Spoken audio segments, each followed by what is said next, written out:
everybody. Hello, everybody. Welcome to episode 51 of Endless Multiverse with your co-host Chainsaw Reaction Andy. And we're here today with a couple of topics, including Marvel drama and DC drama and Star Wars drama. And finally, we have the final episodes of Titans. We know when they are coming out. We have a trailer. I haven't seen it yet. I watched episode 6 of Titan season 4 today to react to the trailer for you guys tonight. So, how are you, Andy? How are you this week? This crazy week? Why is every studio fighting each other? Yeah, why is so much drama going on? I'm like, you damn children! It's like this is, you know what? I think they watched too many episodes of Riverdale, and they were like, you know what? We need to have more drama. I want to be Archie, and I want to be Jughead, and I want to be Betty, and I want to be Veronica, and we want to have drama.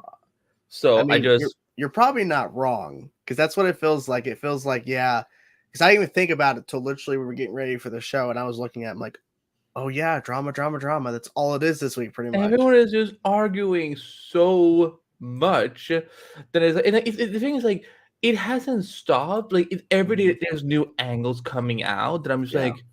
And there's updates about our first topic with Victoria Alonso that had just kept rolling out this evening. So, but yeah, it's been a crazy week, guys. We're going to, of course, dive in as always. And as always, guys, as you know, we start off the show with the one and only Constantine. Constantine, take it away. All right, then. On with the show. On with the show, indeed. Drama, people. So first off, we are talking about the firing of Victoria Alonso. It seems pretty much at this point it's confirmed it was a firing, because there was a lot of speculation, because when it first came out, the news of the executive who was running post-production animation, she was doing a lot of stuff, and she was with the company for 17 years. Victoria Alonso has pretty much had her hands in a lot of Marvel projects, and over the last 2 years, she was handling post-production animation. They're saying in the trades, she had too much work, and they don't know how they're going to be able to replace her role. They're probably thinking they're going to have multiple people replacing her job. Splitting up the... splitting up because she was doing so much, yet she was figuring it out.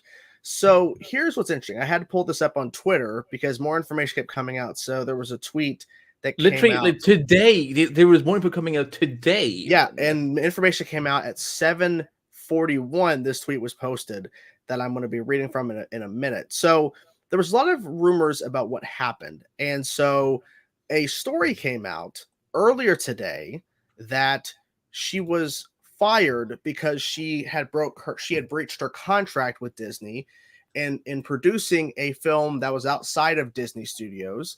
A film called Argentina 1985 or 1975. I think it was actually up for Oscar nominations. And I actually found photos of her at the Oscars this year with the team and I think the cast of that film. And they're saying that was a breach of contract. Well, here's what's come out since then tonight, because I figured when I talked to Andy about including this in the show, we had to, of course, include this as a big story. More information is going to come out, and it did. So her attorney has now reached out and has given statements, and this is the one that really sticks out. Victoria Alonso's attorney says the executive was silenced. So the attorney is saying that Victoria was silenced by Disney and fired after refusing to, and I quote, do something she believed was reprehensible. Disney and Marvel made a poor decision that will have serious consequences. There's a lot more to this story. Now, what was really interesting about this information is that earlier this week, it was reported, I believe in the Hollywood Reporter or somewhere, one of the major trades reported that since it had HR and legal was involved in the firing, that maybe it could be referring to something that she did. Because why would you include HR into something unless it's something pretty serious and legal? So with this information from her attorney, I wonder what the reprehensible thing was, and what does this mean for the reputation of Disney and Marvel? Because if it's to be believed that she was silenced and fired because she was refusing to do something, the question is, what is that thing? was it something to where it would literally breach a contract that she had, because they're claiming a Disney side of it that she breached her contract, but would they have were they asking her something that literally breached her contract she had with Disney, that they were asking far too much? I don't even know. But this is a lot of information. Andy, what are your thoughts about all of this stuff and this developing story? Because this is a lot to unravel, and this is just one of the drama stories today. Yeah, it's one of the drama stories. Yeah. It's endless drama today. Yes. So the moment that it came out that she had exited, cause I didn't know who she was. Mhm. Like I honestly didn't know who she was. It's no offense to her. I just didn't know who she was. So I had to start looking up who she was and like what she's been doing for Marvel and so on. And it started to become very clear to me, like, there's something going on here. Like she is, because everyone was jumping immediately to be like, oh, she's the problem, she's the situation. And so I was like, first of all, that's just how sadly how our society is, of as soon as a story comes out on a woman, it, like, everyone just immediately believes that, like, oh, she's the problem, whatever, and so on. So I just, like, something feels fishy. And then all these stories start coming out that she was very toxic to work with, and that she was very hectic to work with VFX. And the she's one of the big reasons why all the VFX drama has been going on for the last. It was last year when it started coming out about, like, that they Yeah. were. Yeah, it was Yeah. a lot of it was, and then earlier this year, obviously, it came out again, more stuff. So Yeah. So I'm like, something doesn't feel right about it. I feel like there's more to the story. I'm not saying that she's completely innocent. I think that, like, allegedly, I think there's more going on. And then the thing from her attorney comes out. I'm like, they're about to go to court, I feel. oh yeah. They're about to go to court. This is sad. If she has been silenced, Mhm. and if essentially Kevin Feige and the people at Marvel Studios and Disney have made her a scapegoat, it's very sad, and I think it's gonna become a huge. I mean, it's also good at the same time, because if there are people who've been mistreated, and I'm trying to speak about this very carefully, because I don't want to get Jordan's channel in trouble. I don't want Well, to get myself in trouble, so I'm just trying to use the yeah. right words. I feel there is a possibility that more legal allegations are going to start coming out, Mhm. like, because I mean, listen, here's the thing. I know everyone knows the MCU, but it's been a known fact that I feel like things have not been good over there for quite a while. That there's It's been a lot of. it's changed because of the Disney Plus aspect of it. Like, they're rushing, They're try to get rushing a lot stuff of done. things, and I Yeah. think that, with the Bob Chapstick's previous regime, I think he definitely, I think he has also, like, I think he's been part of the situation of making things worse. Mhm. But yeah, I feel like there's so much. I feel this is gonna be a very interesting. I mean, for us as consumers, I think it's gonna be an interesting year to see what all this is about. But I think it's gonna be very sad for for any employees who have been mistreated, who has had to stress their work and whatever and so on, because of Marvel Studios' treatment of them. In where, I just cannot believe that one person alone could have caused all this. Like, it's not like Kevin Feige wouldn't know any of this. And again, if she was silenced, allegedly, if she was silenced, then yeah, it speaks to a larger problem that Marvel has done something, and they don't want the world to know. Yeah, that's the thing. This reminds me of a little bit is the Scarlett Johansson Disney issue they had over the Black Widow release, Oh where yeah, yeah. the whole Disney Plus angle of it all. I mean, it's not the same thing, because Scarlett Johansson wasn't fired by Disney, but based off what the trades were saying, because we can only go based off what was being reported, is that in terms of the information we know, is that Kevin Feige was not in the loop in terms of getting her fired. Like, it seems like he was stuck. He couldn't really do anything. Oh boy, a tweet just came out about the situation we're literally talking about. So discussing film. Do we want to bring it up on screen? If you can, if you want. I just saw we're discussing film. Can you send me? Just now. Okay. Yeah, just now. Discussing film posted the tweet. If you want to pull that up, I mean, it's from Deadline, but a Disney spokesperson has responded. Oh boy, just wow. Okay. Okay, are we ready? Yeah, let's bring it up. What is happening? And it's crazy how that just came out. This spokesman denies Victoria Alonso's attorney claims, saying it's unfortunate Victoria is sharing a narrative that leaves out several factors concerning her departure, including an indisputable breach of contract and direct violation of company policy. And that is referring back to her producing on a film outside of Disney Studios, which is a breach of her contract. And so here's the thing with her attorneys coming out and saying the thing about that this is not about the breach, like this is about something else entirely, and they're doubling down. Like, it's either Disney's trying to stick with their narrative or their side of the story, or they are confident that whatever she's talking about is not legit. I don't know, just based off the wording there, because literally it's like you're leaving out several key factors and indisputable breach of contract. So they're saying it's a contract breach is why she got fired. So maybe it is due to the producing a film outside of Disney Studios. But the thing is that she signed that because the contract she signed, I think, was in 2018, the contract that she was under. And so she knows what she can and cannot do. And apparently, based off what Disney was saying earlier, when they first spoke about this, when Disney put out a statement, they said she was reminded several times about her breach of contract and telling her to stop, and she continued to ignore them and do what she wanted. So if Disney's side is to be believed, if you want to believe them, because obviously we're just hearing the two sides. We don't know where the truth is, somewhere in the middle. Disney's adamant. It's a breach of contract. You were warned. You were told not to do something. You kept doing it. So I'm assuming when we're still here, the attorney for her is going to fire back either tonight or tomorrow against this, because this it's the same thing with the Black Widow situation with Scarlett Johansson, because literally they kept going back and forth. Disney and Scarlett Johansson kept going back and forth.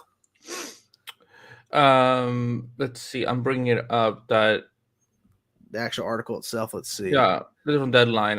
Serious consequences. Oh, okay. Okay, the Walt Disney Company is facing serious consequences and possible legal action over the pink slipping this week of Marvel VFX chief Victoria Alonso. Making it clear to Bob Iger, Kevin Feige, and everyone at the House of Mouse. I was the House of M, like the comic book arc, that she's not going quietly. That Oscar-nominated producer has retained the service of Patty Classer. To that end, with competing POVs on what was going on behind the scenes, the Glazer will think Howard, Shaven, and Shapiro LLP partner is putting Disney on notice. In a statement released on Friday for the now former president, physical and post-production VFX and animation production for Marvel Studios, the litigator, who is already taking Disney-owned Lucasfilm to court over the canning of Star Wars TV series, the Acolyte executive producer Karen McQuarrie said, the idea that Victoria was fired over a handful of press interviews relating to a personal passion project about human rights and democracy that was nominated for an Oscar and which she got Disney Plus to work on is absolutely ridiculous. Victoria, a gay Latina who had the courage to criticize Disney, was silenced. Then she was terminated when she refused to do something she believed was reprehensible. Disney Marvel made a really poor decision that will have serious consequences. There's a lot more to the story, and Victoria will be telling it shortly in one form or another. And then, this is where Disney came out with their statement. Yeah. It's unfortunate Victoria is sharing a narrative that leaves out several key factors concerning her departure, including an indisputable breach of contract and a direct violation of company policy. We will continue to wish you the best for the future and thank you for your numerous contributions to the studio. So, interesting in the statement from her attorney is that they gave her the permission. They're saying we didn't give you permission to work on this passion project. We did not so they're saying no. We did not give you permission. So the thing is, does she have proof? Yeah, does she have proof in email format or some sort of way to say that Disney gave her the okay to produce a film outside of Disney Studios. And if she can't provide it, she has no case. If that's what they're sticking with, is this is the breach of contract? Because if she can't prove that she was given some sort of okay or some sort of permission, she has no case. And now if something else outside of this is actually the issue or actually is the cause of it, then it's a different story. But it seems that they're sticking with this breach of contract, this film, because I didn't know this. She was at the Oscars, and apparently based off of the one of the trades earlier today saying that since the Oscars, it escalated to the point of her getting let go. So that was we hear after remarks at GLAAD last April over Disney's mishandling of Florida's Don't Say Gay legislation. Alonso was benched by executives and told that she could no longer do interviews or media at all. Alonso was even asked late last year by a prominent director to speak out for a foreign film, but she stayed mute. Then the self-described reprehensible incident occurred, which seemed to involve a disagreement with a Disney executive who is not Iger, we've learned. It's a lot. Yeah. Again, I just think it's very sad that so many people are just already jumping to like, she's the only problem. Like, again, like, you know, there's you know, I think again this is gonna go to court. There's no, if this does not go to court, then I really wonder what the hell this is, how this is possible. Yeah, because if they actually go to court, everything is going to come out about what it is, but what exactly happened. Deadline has been told that despite her affable demeanor to the press, Alonso was sometimes challenged to work with at the House of Mouse. Why did they just say Disney? The punishing schedule aside, one insider decided how Alonso would take days off to her to conduct her personal business affairs, read producing the Argentina 1985 Oscar-nominated film, and his ultimate result to some degree in a logjam of Marvel film and TV series post-production pipeline, causing major theatrical release delays. While many series suffered delays in post-production houses due to the pandemic, Disney on several occasions delayed its bigger movies, i.e. Doctor Strange and Multiverse of Madness, Thor: Love and Thunder, Black Panther: Wakanda Forever, and Iron Man and the Wasp: Quantumania, and most recently the Marvels. And then in the new cost-cutting, job-cutting Iger 2.0 era, count VFX expenses, which was chiefly under Alonso's domain, as one of the line items that need to be reined in. Whether or not that meant showing Dr. Alonso is a whole other matter, likely heading towards a payout or a trial at this rate. Yeah. We'll keep updated on this as it continues, because I'm assuming there'll be more updates next week. We'll probably do a follow-up, but this is a lot, guys. This is a lot of stuff, and I feel like this is definitely not the end. This is just wrapping up.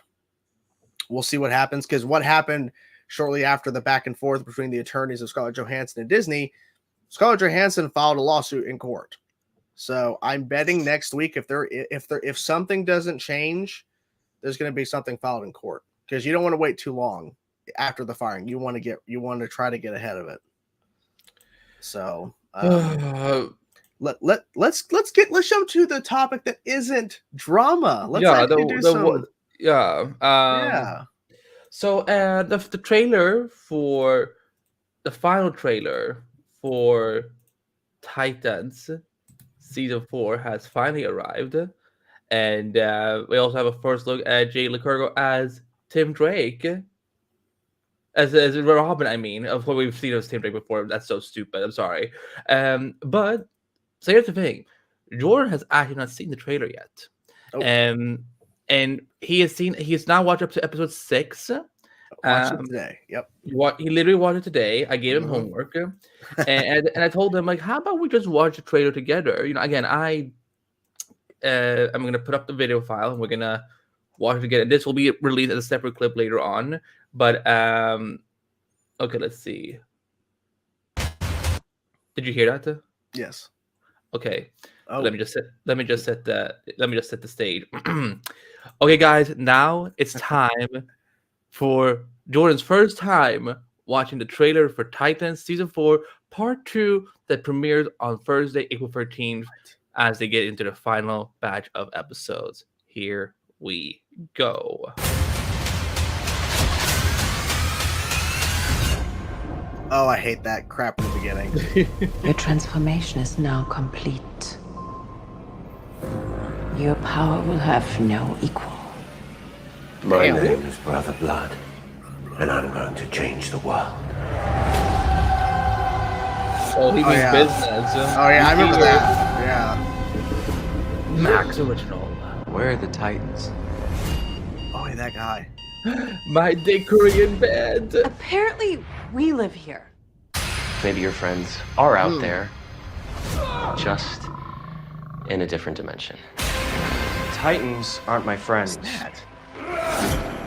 I Call do them things Luther. Titans don't Yeah. do. We have the same blood. It's connected to me. It's beating on me. Okay. I don't have much time. What are we toasting? To the future. What's next? We bring back your father. Of course they're gonna try to do What you that. got? You learn by doing. I knew. That dude is I will so not sick. Look at abandon this the dude. people I love most. That was not Barry. Life That was not and Barry death Allen. for the entire world. Are we positive I can't stop this by just blowing something up? Don't be afraid. Oh, look at that king. Look at that king.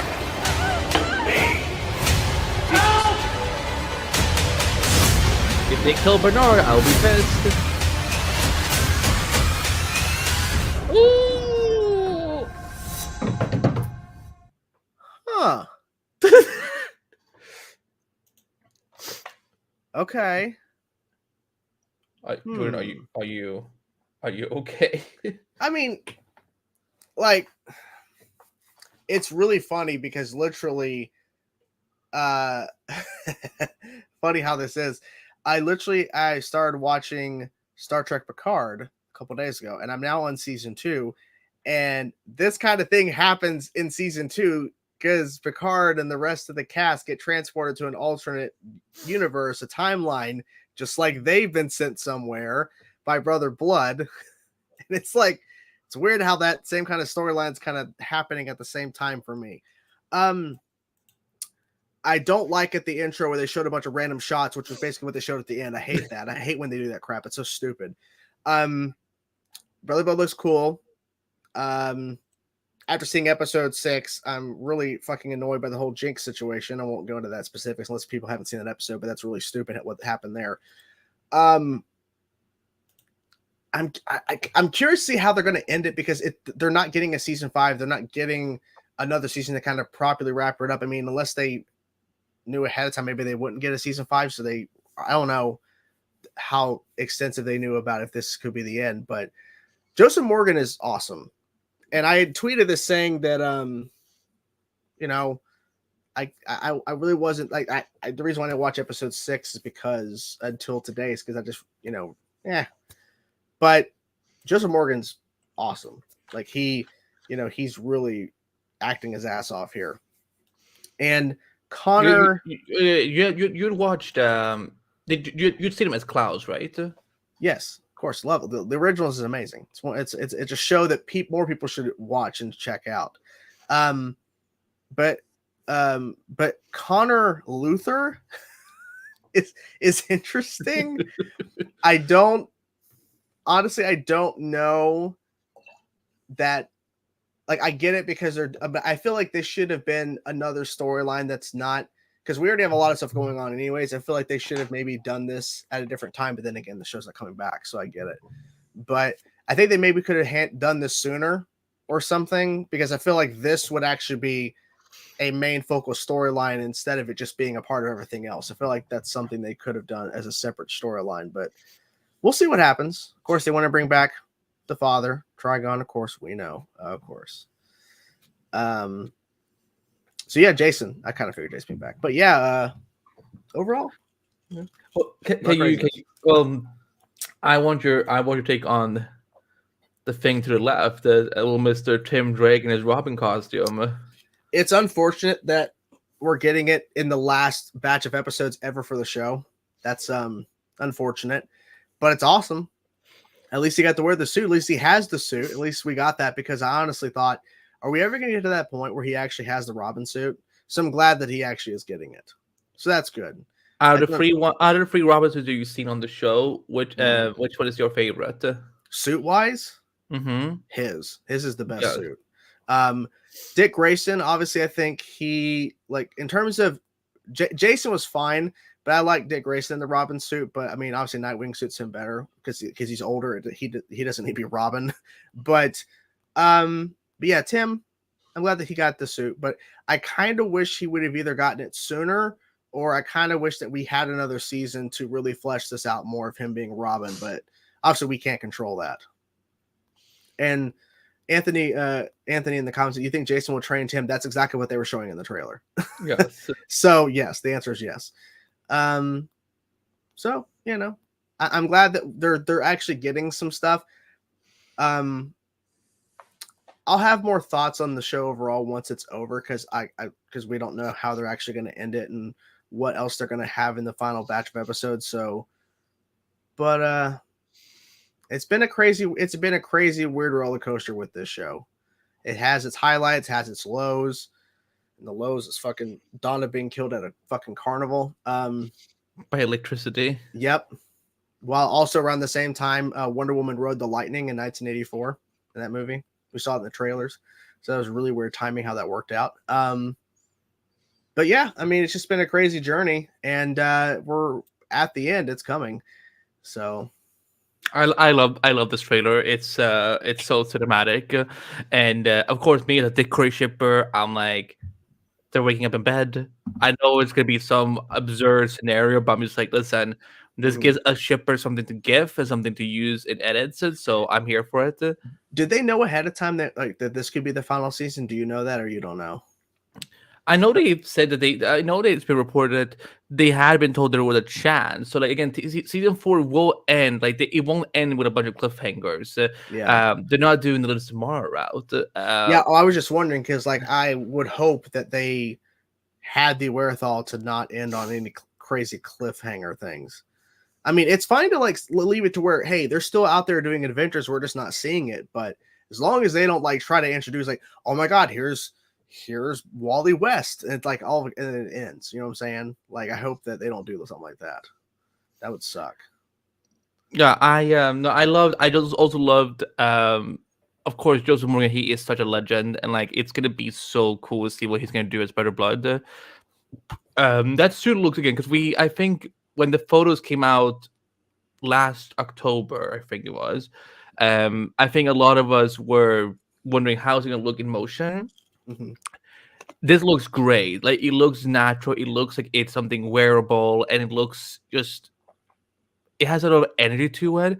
Because I would say that one of the few criticisms I have with Titans is the kind of the joke that everyone's making up about the dark filter on the show, because when we see some of these costumes in different photography, whatever, and so on, we can see that the color is a lot better. So, but again, at least the yellow, the kind of yellow orange mustardy color is still popping out. So I do love that. There seems to be a lot of things happening for Gar, which I'm excited about because I love Gar so much. I think the show hasn't always treated him the best, and now we're going into the red to his big connection to the red. For a second when I saw it almost looks like lightning, I was like, it's not Barry, it's not Barry, it's not Barry, it's not Barry, it's not Barry. It's the seal. I'm kidding. I mean, don't give them any ideas. Then it's over. It's over. Yeah, thank God. But I'm realizing that both shows are going to be both Flash and Titans are going to be ending in May. That sucks so hard. But yeah, no, it looks amazing, and I can't wait to see how this all ends. I feel like they're bringing up the A game, and I gotta say the Robin costume again. Because again, so I was told, I have to go remember, it was either September or October last year that the suit is coming, and it's gonna be based on the red yellow version. The suit is almost completely yellow and red, and then it has the big yellow cape or whatever. But when the image came out and like you look at the cave, I can bring it up one more time. I'm like, dude, like this looks so sick. It looks so sick. Because Jason and Dick's capes, they were kind of like just straight. Mhm. They didn't Yeah, have those like the are cut. cutouts. Yeah. So I can't wait to see like when he's obviously gonna be jumping in the air, whatever. So hopefully like it kind of like there's a cool silhouette or whatever. So on. But yeah, I am. It's bittersweet, but I'm excited to see how this is all gonna turn out. Hopefully, it ends on a good note. Hopefully. Unless they decide to introduce Booster Gold in the final episode, and then they all get sent to prison. That's exactly what's going to happen. Stop spoiling shows. It happens at every show now. So we talked about Marvel drama. Now we got to talk about some other Disney-esque drama. God, I hate this. I hate this with a passion. This one is the one I know Jordan's going to be most pissed about. I think. Yes. So Damon Lindelof here, not David. Damon Lindelof. It's been a day. Who was a part of a Star Wars project we announced, and someone else as well. I forget who the name, but there was two creatives, him and someone else, has left the Star Wars project that he was announced to be a part of a little while ago. And this was around the same time when it came out from Bob Iger that said, stop announcing Lucasfilm Star Wars projects. Stop it, because it's not a thing. And this is on the heels of some news that came out, I think yesterday. The source, iffy. He's got some stuff right before, but we'll see what happens because it's next month. So Jeff Snyder came out saying that there's 3 Star Wars films apparently to be announced at Star Wars Celebration next month. Now, if this is true or not, that's not the point, because there was rumors before this that there was rumors of maybe they're going to announce some Star Wars films at Star Wars Celebration next month. I don't believe anything. I don't care if they bring out fucking cast and director and all that shit at Star Wars Celebration for some sort of Star Wars film. I don't care if they bring out J.J. Abrams with Daisy Ridley back as Rey in another fucking Star Wars movie. I won't believe that it's happening. I won't believe it until they're actually shooting it. And then I still wouldn't believe it, because we've already seen what happened before with Solo, where they had I forget the names, but they were a duo, and they had been a part of the Spider-Verse franchise. But Chris Lord and Phil Miller. Yes, they were the solo directors, and they completely botched it by just improvising and making it a goofy, fun little thing, and they really didn't care, and they had to get fired because they were basically not doing what they were told to do. They were not actually doing their job. So it's a mess. So to hear about Damon Lindelof leaving a project and having Stephen Knight apparently replace him as the writer, I don't trust anything from Lucas. If it's not TV related, I don't trust shit. I don't trust anything, because it seems for Lucasfilm, we have 2 divisions. We have the film side and the TV side. The film side is ran by a bunch of monkeys, literally a bunch of fucking idiots. And over in the TV, we actually have Dave Filoni. We have freaking Jon Favreau. We have actual creatives who know what the fuck they're doing. They're Mandalorian, Ahsoka. They have animation going on. Sure, they've had some stumbles with Obi-Wan and Book of Boba Fett, but literally, at least they're making shit. At least they're actually making stuff. And over here, we have just, I don't even know. I don't even know what's happening. How in the world do you have a company that is overlooking everything Star Wars, Lucasfilm, under Disney, and having the movies completely being botched over the last several years? And I get in 2020, I get that. Okay, that was where everything was up in the air. How do you not actually have a film in production right now? How? And you have all these fucking TV projects currently going right now, or in post-production, or in development to then go to shoot. How is this possible? I don't understand how this is happening. And it is embarrassing. And I don't even know anymore. I've already said pretty much everything that can be said about this topic because it's going to happen again. We're going to lose somebody else, and then something's going to be announced at Celebration, and then it's going to be announced it's not happening. I don't believe it, and they're going to announce shit at Celebration, film wise, and it's not going to happen. I can't believe it because they keep doing this nonstop. They've announced so many things in development that never get made.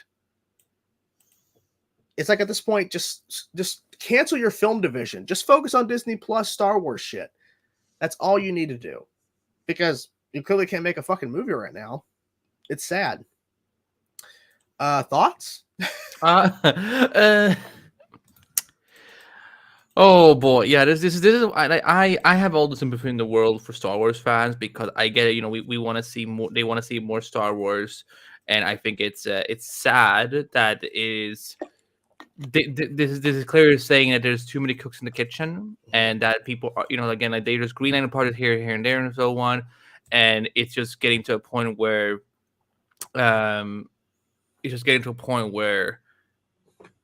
I think there needs to be some sort of restructuring going on there. And you know, here's the thing: I've been saying for a while that I feel that, hey, you know, I think Star Wars could fry really well as just TV shows. Like it's, you know, they know, like maybe the time of movies has passed for now. Like I think, you know, hey, keep producing shows. You know, let these people spend more time with these characters than just 2 hours a year. And you know, again, I think everyone is, again, you know, because I saw again that people were going at like, is Bob Iger gonna have to fix this too? He probably will have to. But yeah, no, I understand. Like it's like, again, like even if they announce something next month at Celebration, like I understand. I don't think I'm gonna believe it either. No, if it's a TV show, I'll believe it. If it's a movie, no. I mean, look, they still have an iffy track record with TV in terms of they announced certain things at that Disney Investors Day where they announced a couple things like the Lando series, a droid animated thing with C-3PO and R2-D2 that hasn't nothing about that. Rangers New Republic is a thing, but that didn't happen because of a certain somebody getting fired. So, but in terms of the track record, the films are like in the negative. And they're, in terms of out of a 0 to 100 in TV, it's about 80, 85. So, and the thing is that Skeleton Crew, that was officially announced at Celebration last year, last year. And then they started filming shortly after. So it actually happened. It wasn't like they announced a Celebration and then it just fell through. They actually did it. So it's crazy how that works. It's just stupid. It's stupid. Like why is it so difficult? You would think, like, if you're gonna get somebody in that's a creative and a director, a writer, you're gonna get a producer, you're gonna get these people in the fucking room. You would think that you could do something. You would think at some point you can actually agree and sign the dotted line and go start shooting. You would think, but apparently they can't. Because think about it. How long does a movie take to shoot? A couple months, maybe, depending on the shooting schedule. Most of the time, like 6 to 7 months, and then maybe at least like 2 or 3, 2 months of reshoots sometimes. I mean, and sometimes they don't even take that long to shoot. Depending on people's schedule, I mean, it could be 3 to 4 months of shooting a film, maybe. How long does a TV show usually take? It takes half a year, longer. It takes, and they can pull off TV shows, but they can't fucking pull off a movie. I don't understand. Because think about how many scenes is in a movie. How many scenes, like, they have to write out and everything in terms of a structure of a 2-hour film. It's not, I mean, it's a lot. But think of a TV show with how many scenes they have per episode and how many things they have to, like, it's insane how more difficult it is to shoot a TV show in terms of a full season back to back to back, just all the way through until they're done versus a film. Because a TV show is going to end up being what? 4, 5, 6-ish hours with all the episodes. And then a movie is about 2 hours roughly. It's insane how they can pull off the thing that's actually more difficult to pull off. And they can't get a movie done. I don't understand. It'd be different, like you said. He's losing his mind. Yeah, because think about this. Every movie besides Solo for Star Wars, for Lucasfilm, made a profit. Every single one. Even The Last Jedi, divisive as fuck. The Rise of Skywalker, divisive as fuck. All the 3 films in the sequel trilogy made over $1 billion. Every single one of them. Rogue One made over $1 billion. Solo is the only one that didn't make them money. How do you look at those numbers and go, can't do another one? Can't figure it out. I think it's Kathleen Kennedy's fault. Because Kathleen Kennedy's the only factor, the president of Lucasfilm, she's the only person that is tied in, connected to every single thing that's in production for Lucasfilm. It makes sense. She's the president, so it makes sense. But she's the only other person that's in the rooms with all these other creatives and directors and writers and all this stuff. And every single time it's a film, it falls through. And I feel like it's because she is literally agreeing and then backtracking it later on to working with these people. That's what it feels like to me. Because how else do you explain all these people? We're sorry, Aiden. It's not gonna get easier. So no. Take an aspirin or something. Do you want to move on to the DC? Because we got more fucking drama, guys. I think we need a palate. We need a palate cleanser. Like there's just play clip. A clip. I'm playing fucking clip. I leave Central City for 2 seconds. What happened? I clicked on show. I heard it for a second, then it didn't pop. Same here. Yeah.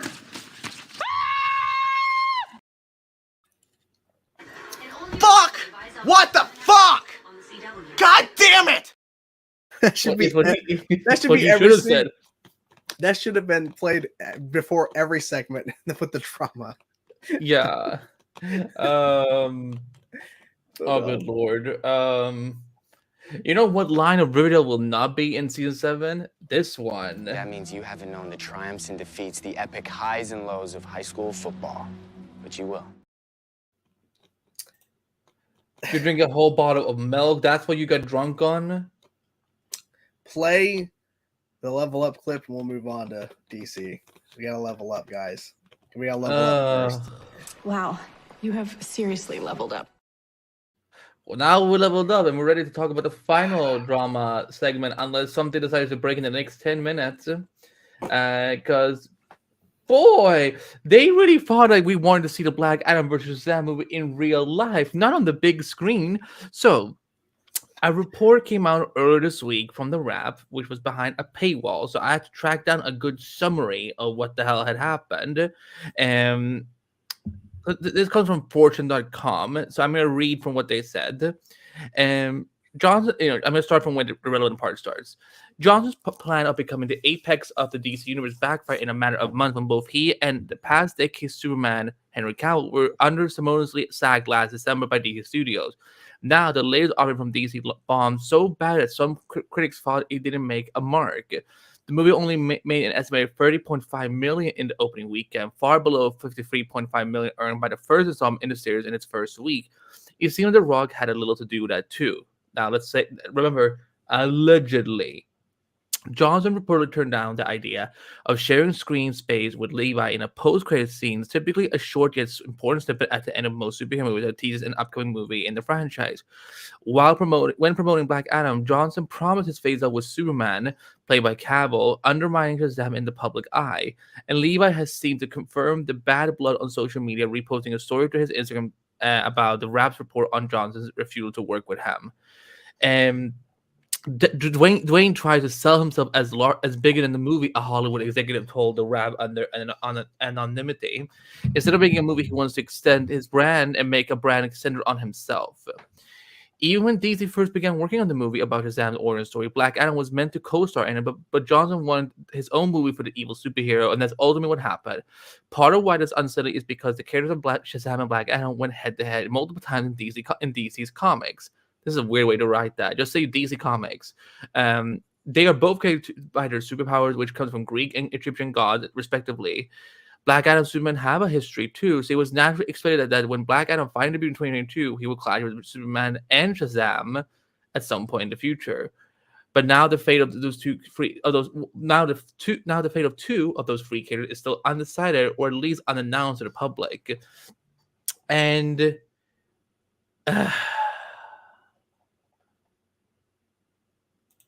what is happening? Okay, so um so allegedly, because of Dwayne Johnson, again, I'm saying allegedly because again, we haven't heard his side of the story yet. And I also doubt that one person can cause this much trouble for another film. That he's the reason that we didn't get those just society cameos in in Shazam 2. That's why we said had John and Harcourt from Peacemaker show up and recruiting Shazam for the Justice Society.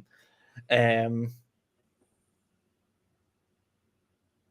want to go to bed. I don't want to do any of this. This is so annoying. What are your thoughts on all this, Jordan? I think we need a fucking drink is what we need. Because this started months ago with Black Adam drama with The Rock. And now we have all this coming out. Now, here's the thing. The Rock has had several days to respond because Rock is on social media. Okay. He has the time. He has yet to make a response. And that is interesting because Zachary Levi went live yesterday and I watched a part of it. And he addressed a couple of things, including how they wanted Henry Cavill for the first Shazam. That didn't work out. And then he was saying, look, I didn't decide not to have the JSA characters in our post-credit scene. And then he named off the actors who was in the post-credit scene for Shazam 2. And this is compounding, as me and Andy talked briefly about this earlier this week on the phone. This is compounding on the Black Adam information that was coming out when that movie released. There was a lot of drama surrounding that, and this is just adding on top of it. The question of, does The Rock have the power to actually veto something in another film that when he doesn't own the characters? I don't know to what extent his contract allowed him to do anything. We don't know what his contract allowed him, because I believe he was a producer on the Black Adam movie. I'm pretty sure he was heavily involved in some sort of way besides just playing Black Adam. So who knows if he was just a part of a group of people that made the decision on where characters are going, because the whole JSA thing was tied into Black Adam. So him and probably a group of others probably had a deciding factor on whether or not they could be used in other properties to expand it, because The Rock wanted just the Black Adam. He didn't want nothing to do with Shazam. He wanted nothing to do with Zachary Levi. And that's interesting because, as I pointed out on this news, is that, and as you pointed out in reading the summary of the article, that Shazam and Black Adam are one and the same. They are directly linked together because of their powers. They are literally supposed to go at it like Spider-Man and Green Goblin, Batman the Joker. That's what Shazam and Black Adam are to each other. And for The Rock to say he doesn't want anything to do with Zachary Levi's Shazam is, I'm sorry, that is just simple and closed-minded, because if it wasn't for Shazam, your character would not exist. I'm sorry. Black Adam would not exist without Shazam. So to sit there and say that you're a fan of this character, you love the comics, you clearly didn't fucking read the part about the fact that your character's because of Shazam. That's what happened. And for you to sit there and completely ignore that is just beyond ridiculous, The Rock. But it makes sense because The Rock has been known to do what he wants and get his way. And I feel like that's what happened. Because you mentioned in the call that what if The Rock did not sign a multi-picture deal for Black Adam and he didn't want something to happen? And if they forced him to do something or force something that was a part of his franchise and he didn't want it, then would he resign? Would he come back? That's a question, right? Because there's also a point too where you can pay the studio to get out of your contract. You can pay them out or whatever. I bet there's like some sort of clause where he could get out of a contract if he wanted to, and he'd pay it or something to get out. So there's a lot of if, ands, or buts about the thing. I think The Rock needs to respond. He responded to the drama about the film Black Adam not making money, and he lied on social media about it. He used a trade to push his lies, to push his narrative. He needs to address this. I think he needs to address it because he is being seen as the bad guy here. If it's truly other people besides him or not him at all, it's other people, he doesn't need to go out and give names, but he needs to tell his side of the narrative because Or at he's least his attorney can go say something. yeah, something, because it's been several days and we're sitting here going, okay, we're all hearing one side.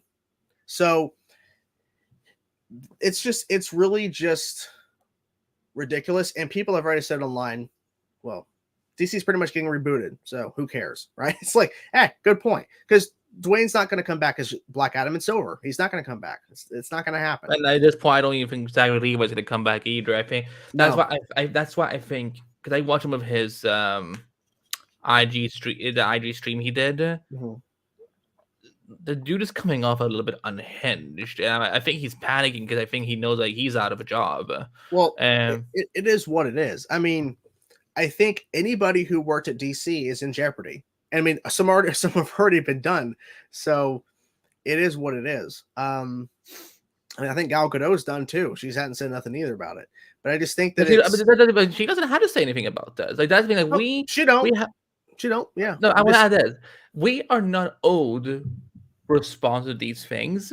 Like again, we pay our money. We use our money to buy a ticket and see the movie.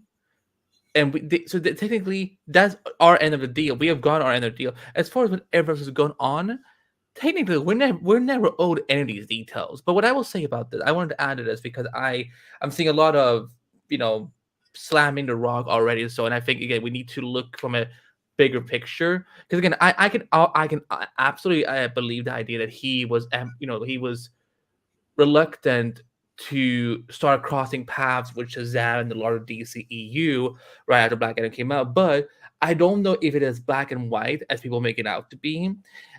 Because I said this to Jordan as well on the phone, that maybe the reason he didn't want those Justice Society characters to show up, or why he didn't want to show up in Shazam 2, was because what if he thought it was too early? What if he felt like we still need to establish the Black Adam franchise and then eventually build to that? Because he said in multiple interviews that he expects Shazam and Black Adam to eventually fight whatever and so on. And so again, that's why I feel like it's some of these trades. I wonder. I need to know. Like I know I need to know, but I know they're not gonna say it. But something that like I feel like when they use their Hollywood insiders or Hollywood executives, it's like yeah, but this could be third party information. So. And that was the whole thing about Zachary Levi's Instagram post about saying the truth will set you free in response to The Rock vetoing shit. And I was telling Andy, well, what if he was told that by somebody that was told that, but it's not true?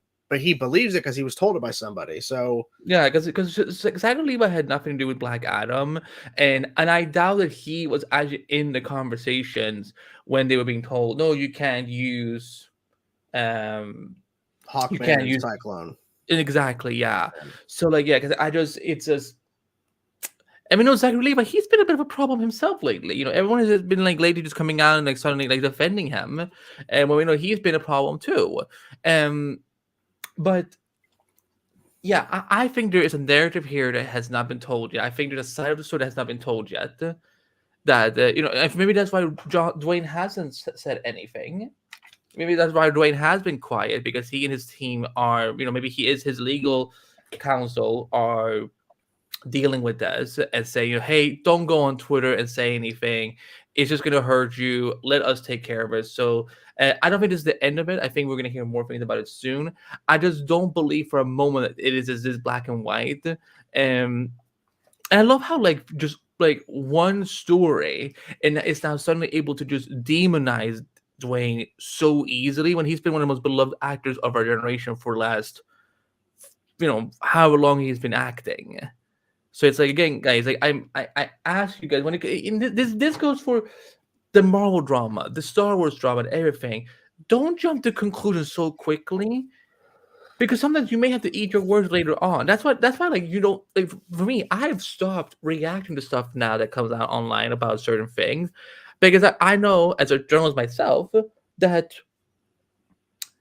there's always two sides to every story, and that when these trades are reporting things on like Hollywood Insider, Hollywood Executive, and so on, again, it's just convenient how it's never people from the actual studio that seems to be telling them some of these things. Sometimes they do say, a Warner Insider or something like that, but this time it was just Hollywood Insiders.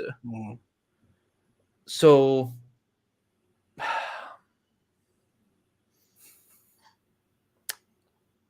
I'm done. Can we just jump to Q&A? I'm done. This was not a fun week for news at all. No. So we'll jump to Q&A, guys. As you guys know, we'll answer any and all of your questions. Q&A. Ask us questions, or we'll fucking leave.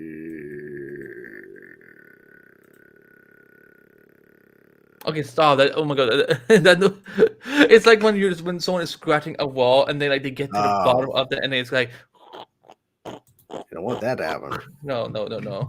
Oh, good question here. How awesome is Gotham Knights really? Stop. I think it's getting. This will be. I think this content will be interesting when we talk after episode 6. I actually saw episode 2 Wednesday morning before work. I watched on the CW app because last week with the premiere, it wasn't on the CW app in the morning. I'm like, the fuck, where's it at? So, but it was on the CW app Wednesday morning. Watched second episode of Gotham Knights, and I think I actually liked it less than the premiere. But I was like, all right, we'll see what happens. There's a Talon, woot. But yeah, I mean, obviously he's seen ahead, so he knows more about what's going on. So, yeah, and 5 and 6 are pretty good episodes that I think you guys want to look out for. Yes, we saw his tweet.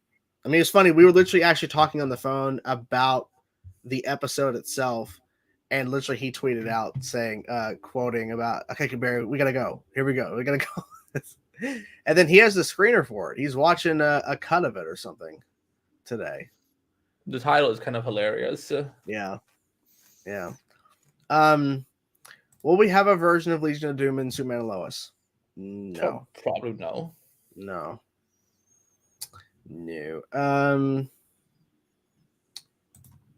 Is Elizabeth Tulloch the best Lois Lane? Well, she's one of the best ones. Yeah. Let me guess what yours is. Yours is Smallville's Lois Lane, right? I don't have a favorite Lois. Okay. That's why I'm saying that I think Bitsy is like my favorite Loises are Erica, Amy, Bitsy, Terry Hatcher, and Margot Kidder. Also, gonna give it a shout out to Lois Lane from the Superman the Animated Series. Dan Delaney, love her. Mm-hmm. Which again, I think I think one of my friends actually said it, but she should play Lois's mom if we ever see her on the show. Mm-hmm. Okay, was there any news on Superman and Lois filmed an alternative ending for the show just in case it gets canceled? No. But I don't know why that would be news. They wouldn't tell us that. Yeah, and I don't believe that for a fact. You know who would know that? Candigraphs. And Candigraphs, from what we understand, because he would post about it. And the thing is, too, like, wouldn't they film an alternative ending like around the time they're filming the ending? Right? So they wouldn't go back and film an alternative ending? I'm confused. I think that's what Lightning Bolt means. I think like did they film an alternative ending? No, I feel like they probably filmed an ending that I don't know. I don't know. It's based off anyways. I don't know how the hell you're gonna wrap that up. Do you think the Red Death arc should have been 3 episodes so we can focus more on Barry and Red Death, and maybe we could have gotten more than one fight? Well, the arc was 5 episodes, but in terms of lowering it to 3, I mean, I don't think lowering it was ever the solution. I think it was the fact that I think they couldn't get. I think they needed Javisha for more episodes. I'm not saying this is any of her fault. I'm just saying I think the reason I think as many people didn't connect with Red Death was because we didn't get to spend a lot of time with Red Death, like learning about her backstory. It was all kind of crammed into 2 episodes. But like if they had her for 5 episodes, the premiere could have ended with her unmasking.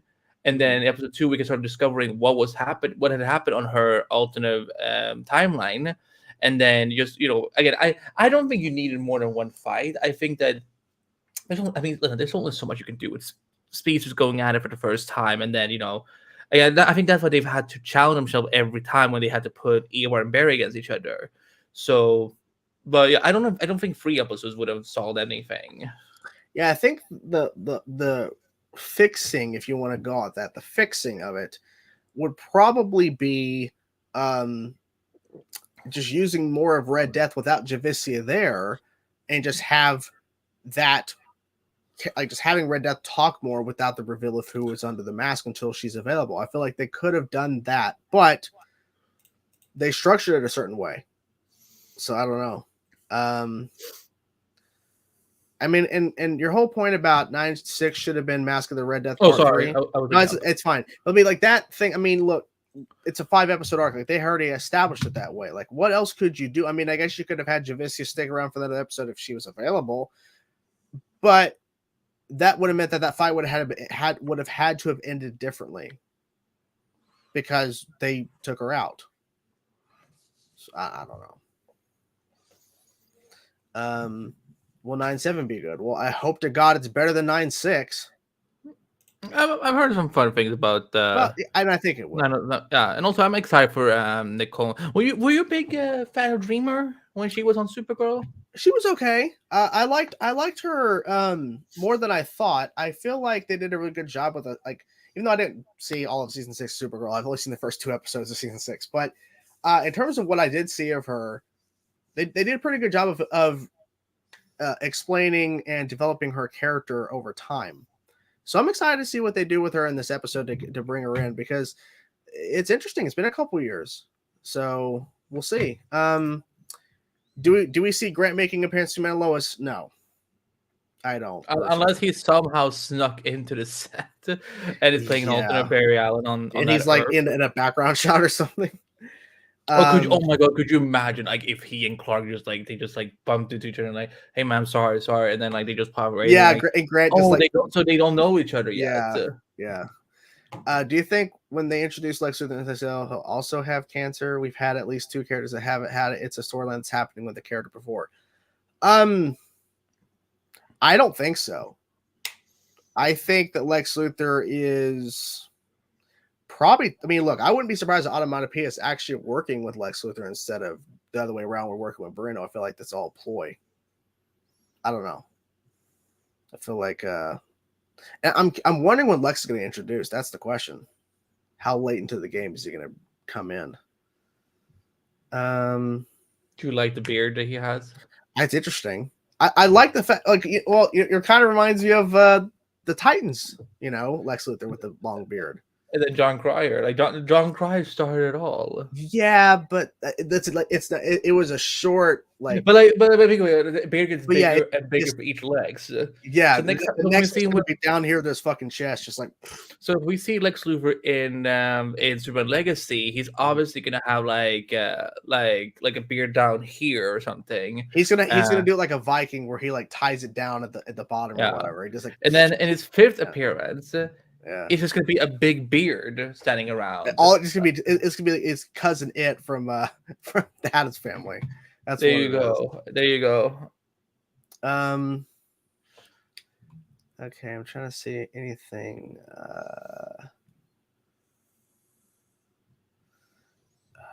I don't see anything else in particular that's standing out. It's just a lot of. You know what, guys? Ask us really random questions. Let's try to switch it up because we get a lot of Q&A with like, here's Arrowverse, a DC question. Arrowverse, Marvel. Like, give us random questions, random shit. That's what I kind of liked about A-List Productions back when he interviewed me for his what was it called? A-Listers? Where he did that. Yeah, and he asked me, like, he had rapid fire random questions, like, how many keys are on your key ring? I'm like, 7? Like, it was just, and then how do you like your steak cooked? And it's like this really random shit. Ask us some random questions, guys. We're gonna play a clip, but you guys will get some extra time to think of some questions. So here's just Raven Simone cackling and having a sandwich.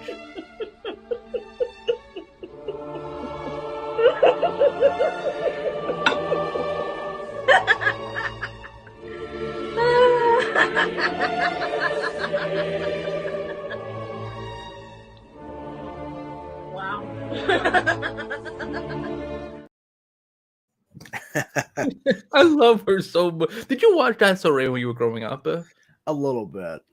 That's So Raven. I'm curious to know your number one favorite artist. It's mine. Number one's Metallica. I'm on 2 through 5. I mean, Yeah, because I don't think you've ever reacted to other artists on the channel. yeah, I've reacted to a variety over the years. It's just not been frequent because music reactions are a pain, especially with copyright. Metallica 1, Mastodon 2, Between the Buried and Me 3, 4, Trivium, I think. Yeah. And 5. Fuck. 5. I don't even know. Maybe Silosis. It's a good fucking band. What's your favorite artist? Your favorite You're making it difficult for me. Okay, I have to pull up my Spotify list that I've been building since I think second year of high school. Lady Gaga, of course, you can't go wrong with her. One Republic. I don't know why I'm blushing about this. Like I love One Republic. Like, listen, like I know people always say One Republic is like the modern Linkin Park, which by the way, Linkin Park is one of my favorite artists.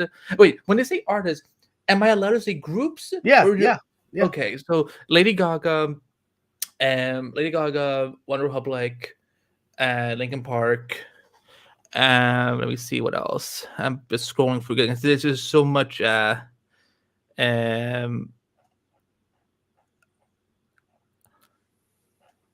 I almost said Kim Kardashian. I'm like, no, that's not it. Kelly Clarkson is one of my other favorites too, and I would say also Fall Out Boy.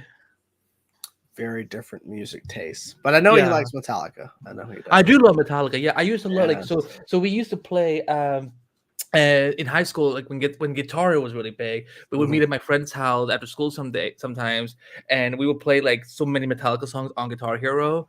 That's how I kind of got introduced to Metallica, and then I would go home and like get it on Spotify, whatever, and so on. And Same here with Guitar Hero 3. They had one on there. That's how I officially got introduced, like actually fully like listening, because I went through the whole damn set list. When was the last time we had a drink? A couple weeks ago for me. Yeah. I haven't had since I got diagnosed with diabetes. I'm not really allowed to drink alcohol anymore. I can, but like it has to be it has to be careful. I will say I did get drunk on cough medicine a few months ago. But Jordan, you know this. So here's what happened. Because I was feeling under the weather, like really crazy, and so I just got some cough medicine, but instead of having a spoon, I had like a glass, and I don't remember what happened. Like there's 12 hours of my life that I don't know what happened, and the next day I talked to someone who was like they were furious at me, like perhaps Eddie, you know that can kill you. Yeah. I'm like, really? And they're like, and I don't know why I thought, but I was supposed to have a glass of it, but I am fine, as you can tell, I'm alive. I did go and I got checked up. I'm all good. They're just like, just please be careful next time. But apparently, according to my friends, I was just in a very good mood. Like I was playing video games with them and just being very chatty and giggly. So I don't know. I don't know what I did for those 12 hours. I have like vague memories. Yeah. Here's a question from the Sabersmith. What was the last Funko Pop you bought? Do you remember? I have to look at my shelf. I got a cool one.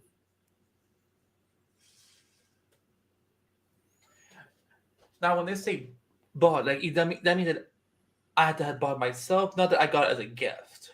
Either or. What was the last one that you got?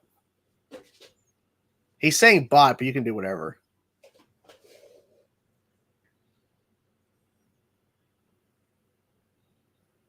Oh, here we go. Now I remember. Careful. The last Funko I bought was actually in 2021. It was my Nubia 2021 Summer Convention Limited Edition Funko. I'll bring it below, Okay. please. Nice. I got a good display for James Gunn. There's a character I want to see in the movie. Just saying. Yeah, this was my last one. Yeah, show that again. Yeah. Yeah. And this is part of the Wonder Woman 80th set. So, like, if you look at the back, there's like there were 6 more Wonder Woman Funkos. Nice. Yeah, I love this one. Yeah. What was yours? Oh, mine. Well, are you ready for this? Okay, so I don't know. I actually don't know. I pre-ordered this. All 3 Spider-Men from No Way Home. Hey, you don't have them in a case? What's wrong with you? I don't think they make cases for those. I don't think though. But yeah, all 3. I love it. I was trying to. I saw that question. I'm like, I don't even know. But then I'm like, I think it was this. Because I haven't actually bought any in a while. So, but thank you for the question, Saber. Thank you for the switch up. We're slowly getting through this, guys. We're a couple minutes behind, but it's okay. Do you know about Yellow Jackets? I've heard of the show. I've never seen it. Well, Nicole Maines in it. Oh, okay. I know that Christina Ricci, aka the Wednesday Addams from the movies in the 90s, is in it. Apparently it's really good. But never seen it. Do we play any instruments? I used to play guitar a little bit. I've actually never talked about this. You guys, this is the first time I'm actually breaking this to the internet. I used to play piano as a kid. Nice, that's cool. I suck at it now, but you know, I used to play piano. Yeah, my mom said that I had long fingers, and she thought when I was little I was gonna maybe learn piano. I don't think I could ever do it. Like I don't think I can actually. I don't know. It just feels strange. Let's see. What's popping, Grandmother? What's popping, L. Johnson? I'm doing good. Superman and Lois episode 8 is titled "Guess Who's Coming to Dinner." Is it? That's interesting. If that's true, it's Daddy Likes the Melon that's coming to the dinner. Of course, it's. Oh God. Let's see. Andy, do you want to team up with Onomatopoeia? I mean, Onomatopoeia is fucking dangerous. I mean, sure. If that means that means my survival. Onomatopoeia, I gotta say, in episode 2 of this week for Superman and Lois, my God, like the destruction, like killing the mayor and then like destroying the office or whatever, that was crazy. I still wish we could have had Onomatopoeia on Arrow. Yeah, that would have been interesting. Like this could have been a great event for Black, for Black Siren or Black Canary to go up against. Yeah. I just love that Kevin Smith's character is finally coming to life after Mark Guggenheim or whoever it was that was like, that character is just hard to make happen on live action. Then Todd Helping is like, yeah, let me figure that. Let me figure that out. Let me bring it on. He doesn't talk like that. He is actually very nice. And then he just puts it in there. Have we seen the romantic musical comedy with Carlos? I've not seen it. I'm gonna try to watch it when. What's it on? Hulu. You know? Okay, Hulu. Okay. No, I've not seen it. No. I think we'll talk about this now since we don't have to really get too deep into this, but I mean, this was a big reveal. I kind of predicted it, but I think they handled it the best way they could. Because it's a really big storyline. But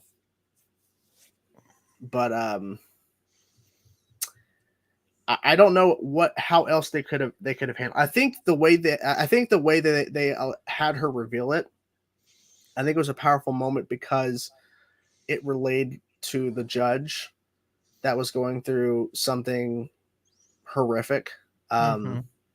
And I feel like they handled it the best way they could, because they could have easily had her reveal it right away when she found out. But they took an approach as, okay, so how would somebody and I'm pretty sure they probably know people personally when they were writing the storyline, or maybe they reached out to people. And how did they handle it when they got the news? And Lois grieving and trying to process the information on her own, I think was obviously, we kind of figured something bad was happening, but they could have easily just had her say it immediately. But they wanted Lois to kind of process it and for her to kind of show this is greatly affecting her. But yeah, it's very emotional. The music they picked was intense for it as well. Your thoughts, sir? I'm just gonna come out and say it. Yes, the performance was great.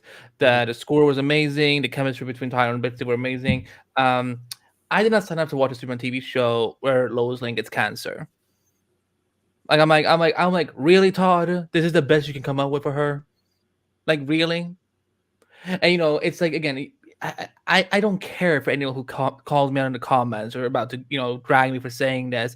I think it's so funny we live in an age where Zack Snyder couldn't do anything dark with Superman, but this is somehow okay.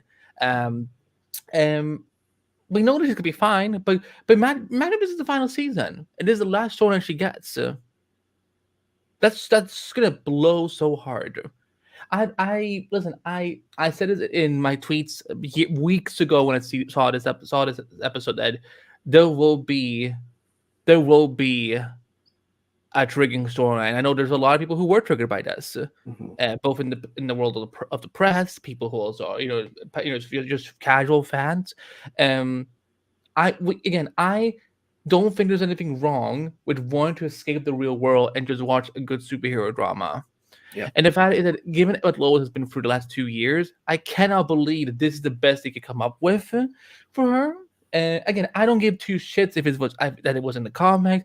I don't care if they're drawing inspiration from Superman and All-Star Superman. I don't care. I don't fucking care. Because I don't, like, this is not what I wanted to see on the TV show. And, like, it's, again, I love how we just went from, like, they thought she was pregnant, but it was actually cancer. I'm like that. I don't like it.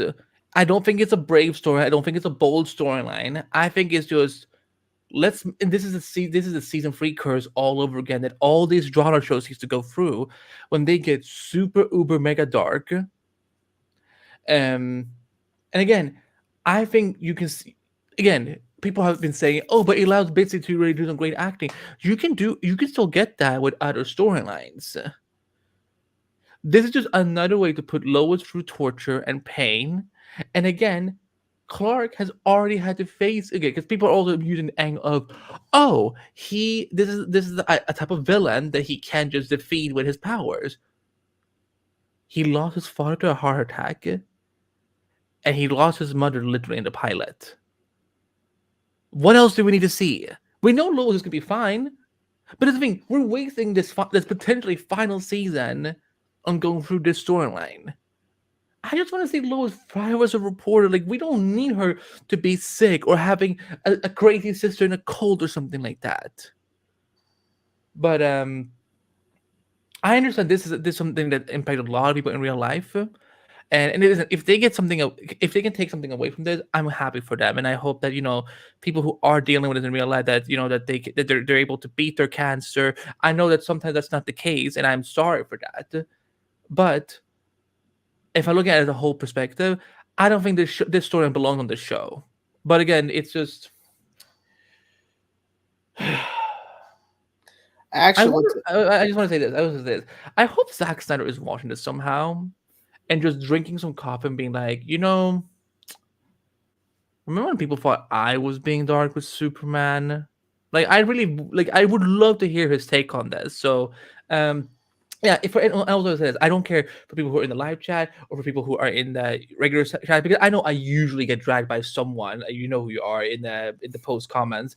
If this story means something to you, if you're enjoying seeing Lois go through this, that's fine. I'm just giving my personal view. And yeah, I don't care. I'm pissed with this.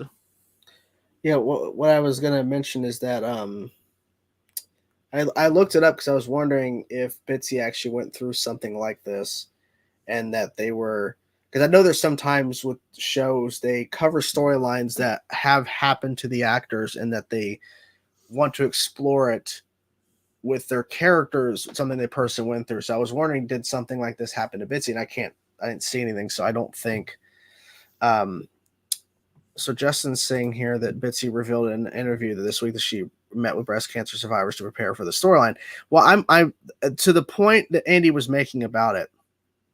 I would like to know why they decided on this, because I maybe you're right. It is something in the comics. There's been so many storylines, Superman and Lois. I just can't remember. Maybe it has happened. Also, But Justin, by the way, there's no point of putting a Q in front of it if it's not an actual question. It's just a statement. I didn't even see that part. But I'm wondering, like, what, because like you made the point.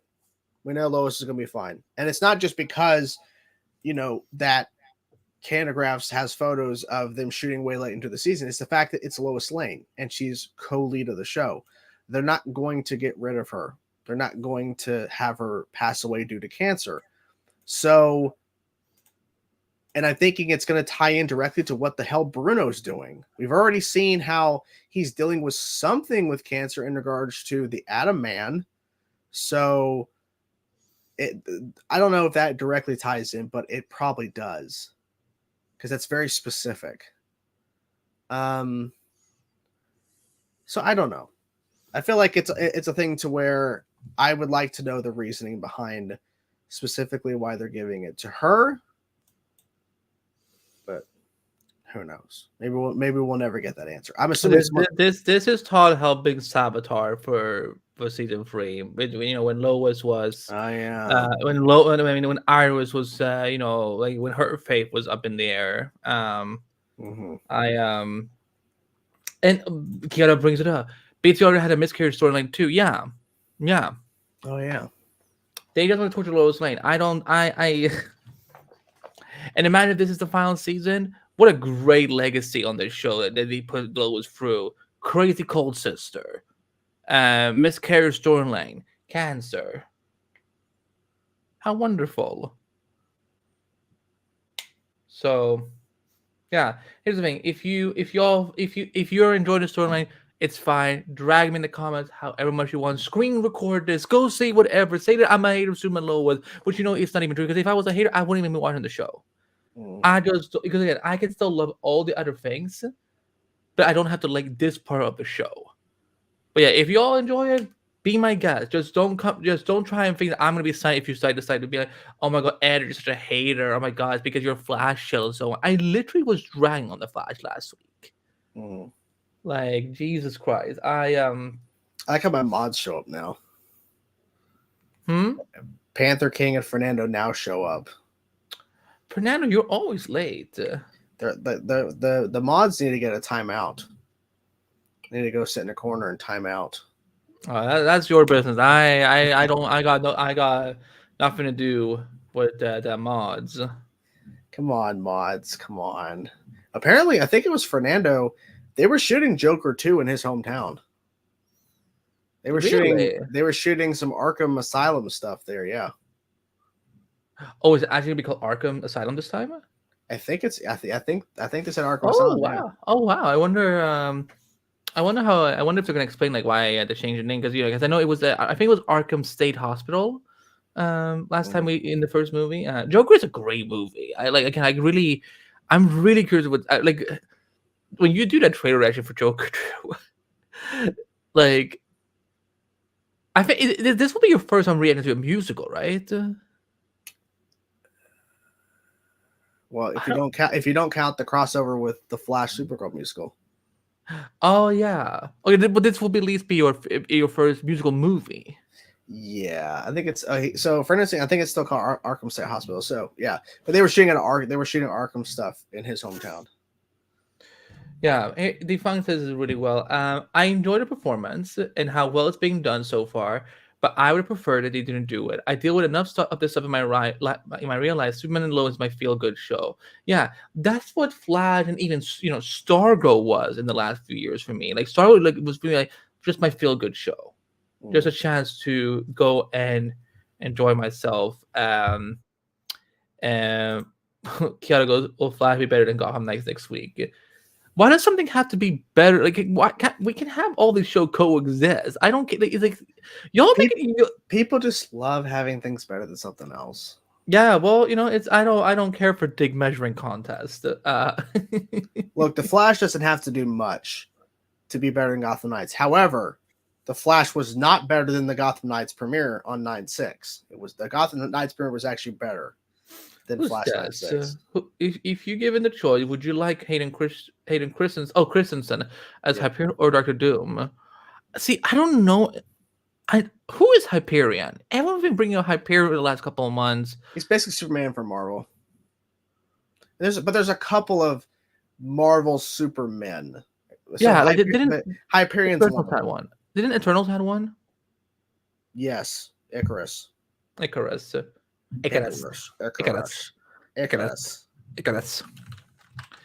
I mean, yeah, but Sentry's another, but Hyperion's one. Yeah.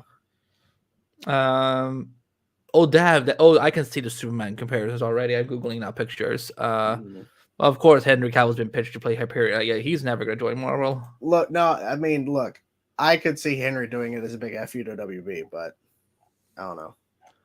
I mean, he seems like he's perfectly fine without DC or The Witcher. he's got a lot of projects he's lined up and stuff. He's fine. Maybe he'll play Reed Richards. No. Stretchy Henry Cavill? I mean, who would complain about that? Of course. That's okay. There's a lot of speculation that Thunderbolts are going to deal with Hyperion. I think it's Sentry. I think. Sentry, okay. Yeah. And I think they've already cast him, Steven Yeun from Walking Dead. If that's true. Justin Shields has a comment. Wow.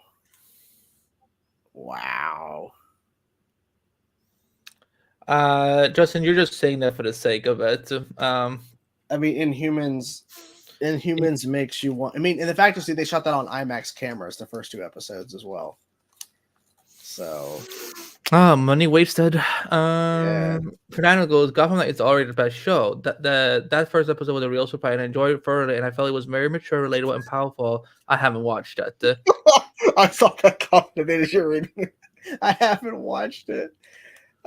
Gotham Knight's premiere changed my life for King. I'm putting Fernando in the timeout. Oh, come on. No, I'm kidding. How do I undo it? You can't undo it. You fucked up. Fernando, I'm sorry. I thought. Never do that again.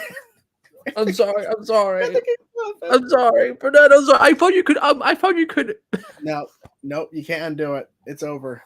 Okay. I'm sorry. I'm sorry, Fernando. I'm sorry. He's I told him when he said in the our group chat on Twitter, he said that they were shooting Joker 2 in his hometown. I'm like, you go down there, tell them who you are. They'll let you in. They'll give you a speaking part. Fernando is stuck in the void. He's in the null void. If you're a Ben 10, you know what I mean. The null void. Brian has a question. How should they have made the first Coral Owls based show? Should they have made a Coral Owls based show? I think that's something Matt Reeves should do next after Penguin. Ooh. So a Court of Owls TV show. Yeah, and like set up them for the movie. For the next movies. Yeah, I feel like he's gonna do Court of Owls because he's focused on gritty villains, and Court of Owls is and like not supernatural, but very like basically what Christopher Nolan did with the Dark Knight trilogy, and taking it even 5 steps further than that in terms of the grounded realism of it all. So I feel like Court of Owls is definitely in the wheelhouse of that. Plus, the information we got on his parents in this continuity, I feel like. You think there's gonna be a connection? Yep. Yeah. Oh wait, hold on. Can we just take off the what? Look at my name. We need to have this up there. I'm so sorry, Fernando. I'm so sorry. He's probably plotting his revenge.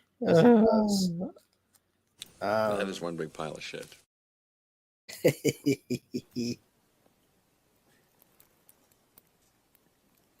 What the fuck is going on in here on this day? I really don't know what the hell that is. But That's Drag Race. That's Drag Race. No idea. Wait, hold on. No, Shelby can't even hear me. There's not because remember you have headphones. But Yep. I bet she would know. I bet she would know. No, she has no idea what that is. I can tell you right now. Here's when I lied. Here's when I lied on this multiverse. Is in Vancouver till February. Is she on another project? Sorry, I was just trying to turn something off. Well, I don't know. Ask her. Yeah, I don't fucking know. I don't know. Ask her. I don't know. Ask her.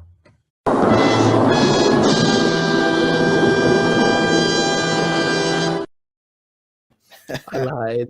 We got a good question. From Kiara. Mm-hmm. That hearing was rough to listen to, and it's not even over yet. Yeah, so I watched it live, or part of it live. I didn't watch all of it, clearly. Too much fucking handle. My TikTok, I did about one particular person who just basically didn't let the CEO of TikTok actually talk at all, and then pulling up a death threat video that's been up on the platform. And after she was done talking about this death threat and everything, he says, "Can I address it?" When she said, "I yield my time, I'm done." And he's like, "Can I address what she just said?" And the speaker's like, "Nope, we're moving on." I made a video about it. It has over 1,700,000 views on TikTok. That thing is blowed up. It just goes to show that the people a part of that hearing are just literal, and I don't care. They're literal fucking idiots. Because there were literally questions about can TikTok infiltrate your Wi-Fi? And the way he's saying it is like, can TikTok actually go in and get your Wi-Fi your location and shit, and infiltrate your internet and stuff? It's like, and the CEO, he's like, you mean to it uses the Wi-Fi to access the app so you can actually use it? Nothing. It doesn't do anything else. Your app is like, someone said your app is leading to deaths, which is like, okay, if you want to accuse TikTok of promoting challenges that could kill teenagers, because like these like cutting challenges or whatever, how about you go after Twitter, Instagram, Facebook, YouTube? It's all over the fucking place on social media. To single out TikTok is just a joke. It's so stupid. It's just. Do you think it's actually going to get banned? No, because the thing is that they already tried to ban it, and the court system said no. The court wouldn't allow it. This is for a second. I thought you said court. I thought you were saying Court of Owls. Like, yeah, the Court of Owls. But yeah. Look, Trump tried to fucking ban it. It didn't work, and they can't ban it because the company is not what they're saying it is. And the fact is, too, they're saying it takes your information. All the fucking social medias take your information. If you're on social media, your information's being taken. Hey, everybody in this fucking chat, your information has been taken because you're on social media. Welcome to the fucking internet. You are now out, sir. I'm sorry for that, though. I literally did not know. I thought it was like, again, like you can there would be like a panel where you can like unban anyone you want or so on. I didn't know it was 5 minutes. Mm-hmm. And Saber Smith said that IG is worse than TikTok. It is. Like I Instagram, like, look, it's a very different platform. You're looking at Instagram that is mostly pictures with video. TikTok is a video platform. Twitter is a text platform with video and picture as well. Twitter is way worse. And literally the woman that was like saying, "Gotcha," because you couldn't address this death threat. And I fucking responded to her. And that's the person I made a video about. She's using Twitter. She's using Twitter to point out how she got the TikTok guy. Well, guess what, dumb fuck? Your information, your fucking information is out there because you're on fucking Twitter, you goddamn moron. Speaking of Twitter, next first Saturday is gonna be fun for us who've been legacy verified for how long? Yeah, what? So they're taking your check mark away, huh? That's what's happening. Unless you This- unless this- your favorite this- Twitter blue.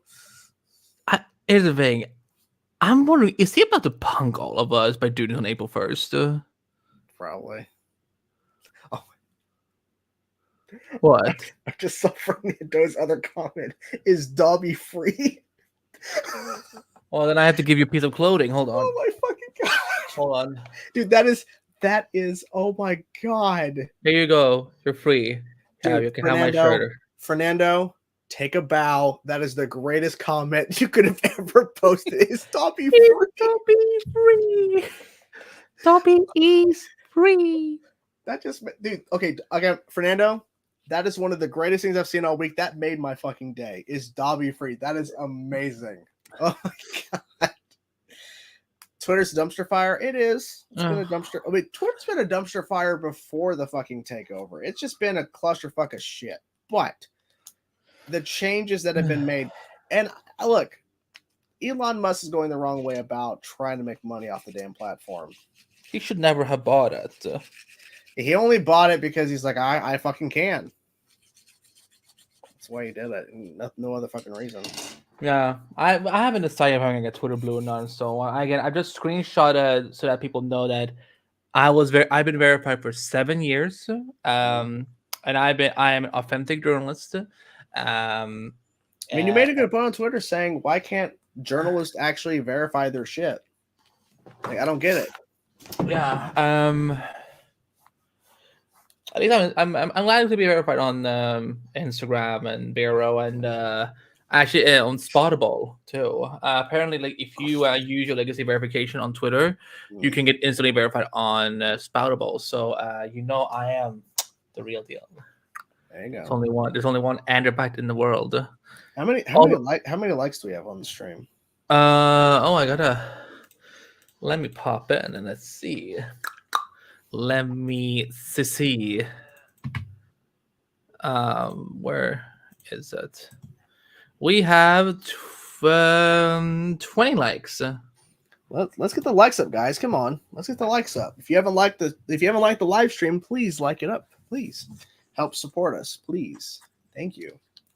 Don't know if you guys saw at 11 o'clock tonight. I'm not sure exactly 11 on the dot though, but Dave Film Junkie is talking to Zack Snyder tonight on his live stream. So make sure you guys go over there and support. It's really cool. I'm curious to see what they're going to talk about. I mean, I feel like this whole SnyderCon thing's pretty cool. I love that poster. I hope it's something you can. I hope it's something people can buy at. Well, also the Jim Lee art. I'm curious to see what that's end up going to be being. The finished piece. Yeah. That's pretty cool. And it seems he's going to have a good variety of people at the screenings too, in terms of guests for a Q&A. Well, I bet Ezra Miller won't be there. No. I'm curious. I wonder, is Henry going to show up for the Man of Steel? I don't know. That'd be great seeing him and Zach together again. Yeah, and the thing is too, I find it funny that people are using this as a way for like, okay, this is clearly Snyder teasing more Snyderverse. No. I think this is the end of it.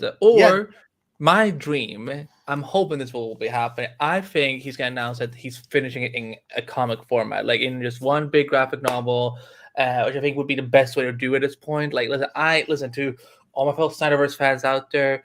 I love the Snyderverse. You know how much I love that. You know, if we could, I would love to see it continue. But a new DC is coming. Zack is moving on. I think that's great for everyone involved. Maybe he'll come back to the new DC universe at some point. But I think the best thing would be to get to conclude Snyderverse in comic form at this point. Because at this point, Warner are not going to spend $300 million producing 2 sequels for a universe that is no longer connected to the new DC universe. So I'm hoping that's a surprise announcement. Question. Would you be down for Justice League 2 and 3 animation form? Only if it's on HBO Max and it actually gets to be like, I don't want it to be like a watered down version of.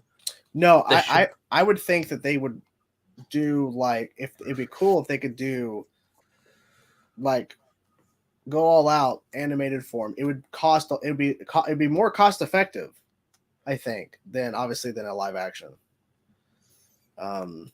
Because with animation, yes, they're paying the artists, but they can do whatever the fuck they want. They don't have to worry about CGI and post-production. They can just do whatever they want. Yeah, either they do an animated series or they do graphic novel format, but then also do a motion comic, and they can have the actors come back and voice them. Yeah, that's the one thing. If they were to do animated or something, or you say like an animated series, like say they do like a couple episodes and they wrap up and they do everything, you know, whatever as animated series, that would be ideal as long as they get the voice actors back or the actors back. Yeah. Honestly, I feel like that'd be the I best. wonder if they would cast as Hal Jordan, because I know I think Hal was supposed to be in the second Justice League movie. Yeah, that'd be interesting, because at that point you wouldn't have. I mean, I guess you could cast the actor you would have in live action to voice him, but I mean, yeah, I would think if they were to do that hypothetically, I mean, Ben obviously says he's doing superhero stuff, but if all he has to do is do a voice and go in and do a voice, I mean, he doesn't physically have to go in and do something on a set. He has to go in a couple times and record his lines. Yeah. I wonder also, because then they can also bring in Wayne T. Carr as Jon Stewart. Yeah. I think probably the only one that they would maybe have to recast are probably Barry and Mira. Yeah, and would Ray Fisher do it? I don't know. And Ray Fisher is not a problem. No, I meant in terms of would Ray Fisher work with Warner Brothers again? He would work with Zach. If That's Zach is true. part of it, he would work with it. I just love Fernando. So they have like only $4 in a button. I mean, he's not wrong, but hey, James did say they are doing Elseworld stuff, but that wasn't specifically saying, oh, Snyderverse is confirmed. It's just that, oh yeah, we would do Elseworld stuff because Harley Quinn's Elseworlds, and Joker, the Batman franchise. So all of that's Elseworlds. So it's possible, but I think graphic novel would be really cool because then. And then motion comic. I think that because then we could lead to that, and that they wouldn't have to animate as much, just like a couple of things. Yeah. But yeah, but that poster is beautiful. I'm hoping if anyone goes to Snyderverse, the SnyderCon, if that poster is attainable, please let me know. I can compensate you if it's needed. I just want that poster. And apparently their post screening Q&A will be live for everyone to watch. Nice. So that's cool. Yeah. They should restore the Black Adam first. We promise we'll watch it this time. You guys should have watched it the first time. I'm mad at people who didn't watch Black Adam. It's fucking funny. Restore the Black Adam first. We could have had it all, and y'all didn't go watch the damn movie. Yeah, we'll be on for a few more minutes, guys, because I do. We don't want to stay on for too long, and people should go over and watch because it is for charity for Zach being on Film Junkie's stream starting at 11. I think I don't know if he's starting on the dot, but I know he's starting at that time. He said so. But yeah, it's been a crazy week, guys. Hopefully next week will be not as drama filled. I feel like we're gonna have updates on the fucking Victoria Alonso situation, and I'd prefer not. Obviously, this particular comment didn't age too well. Yeah, it was the part where you said like, hopefully next week we're not gonna have as much drama, and I'm like, well, wait a minute. There probably will be a fucking drama. Or, damn, the clip didn't show. Damn, hold on. That you leave a trail of bodies every damn place that you go. They go to Disney. Steven's face is like, what? That's funny. I kind of hope. Imagine if Eric wrote a scene like that in 909, and like, think Oliver goes back at Diggle. I think you leave a trail of false expectations wherever place you go. And then he brings up the box, like, remember this? Remember this? I didn't mean to, Oliver.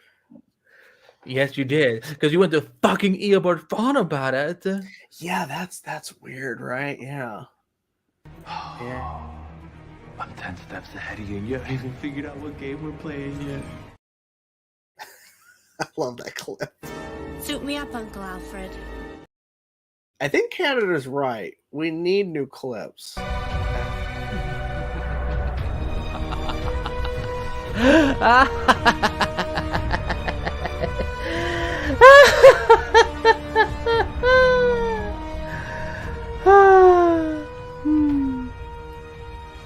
Well. I think we're gonna retire some clips. No. I mean, I think a couple. I mean, this one never gets played. This is a complication. Well, neither is this one either.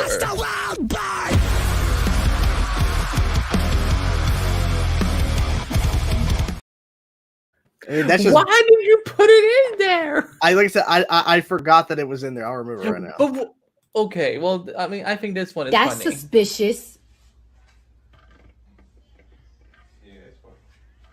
That's weird. I removed the this is gone. So what did you leave? The this is a complication. I'm removing the part 1 and part 2 the Joker left since we have the full one in here. Remove it. Let's watch this. Let's watch this. Wait, hold on, calm down. Let's watch this one. Let's watch this one before we delete.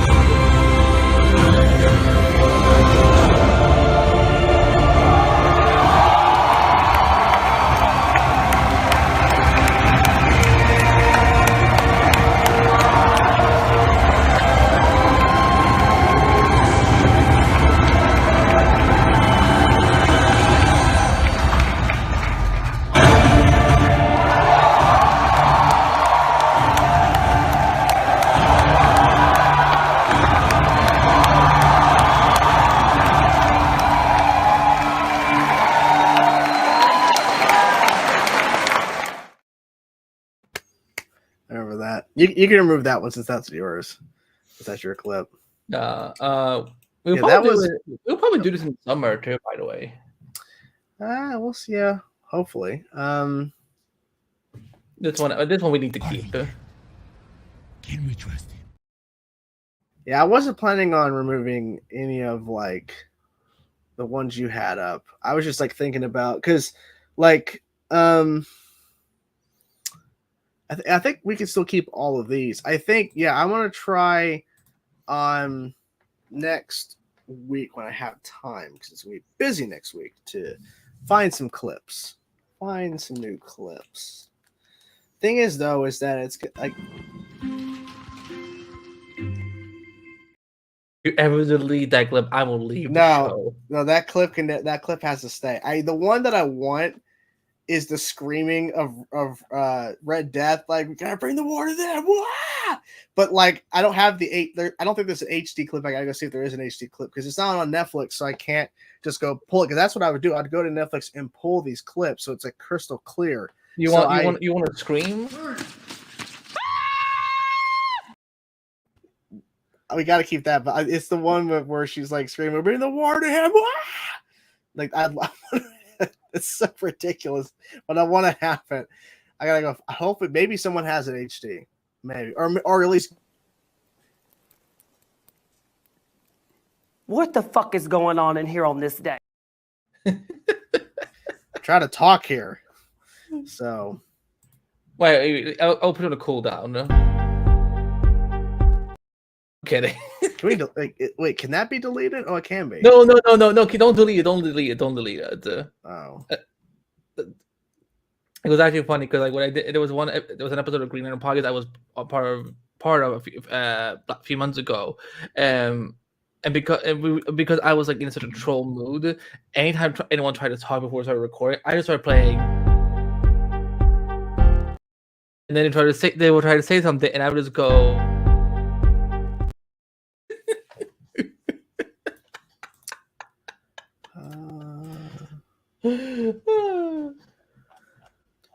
Too much stuff. Yes. Got to keep the axe photos. Yes. Oh, that can go away.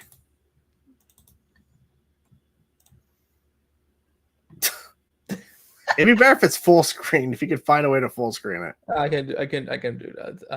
Yeah. You want me to keep it? Nah. Goodbye. Goodbye. As soon as this thing's gonna be called Max. Yeah, that'll be obsolete. Whenever they're doing that crap, who knows? Our good boy Julian Bell. Oh yeah.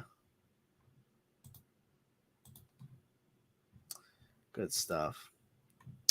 Well, I think we'll call it, guys. It's been God Diggle Speed, of course. Good always.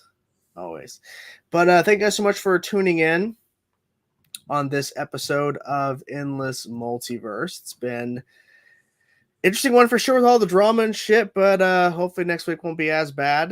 Did you have a clip of Chainsaw getting super? No, I mean, I guess I could pull something like that, but it's stupid. Wait, what are they talking about? I mean, the final boss in Protector of Earth, the Ben 10 game, I was getting so mad because I had to get going at a certain point to start work. And so I kept losing to the final boss fight, and I was getting so mad. That was like me when I was playing, I was on Twitch live and trying to defeat Talia on Gotham Knights. My fingers were hurting, so they were red afterwards. Yeah. So, all right, guys. Well, we're gonna go. Hope you guys enjoyed this week's episode of this Multiverse. Thank you guys so much for supporting and watching us and being here each week. We really do appreciate it, guys. Make sure you like the stream to let us know you liked the show. And as you guys know, we always end on this note. And as you guys know, it's the best thing ever. And we'll never. This is the clip that will play until the end of time. Cicada, take it away. Metas killed your parents, Gracie. They all deserve to die. Don't believe him, Grace. Don't believe him, Grace. Don't believe him. Don't believe him, guys. Bye, everybody. Bye-bye. Bye-bye.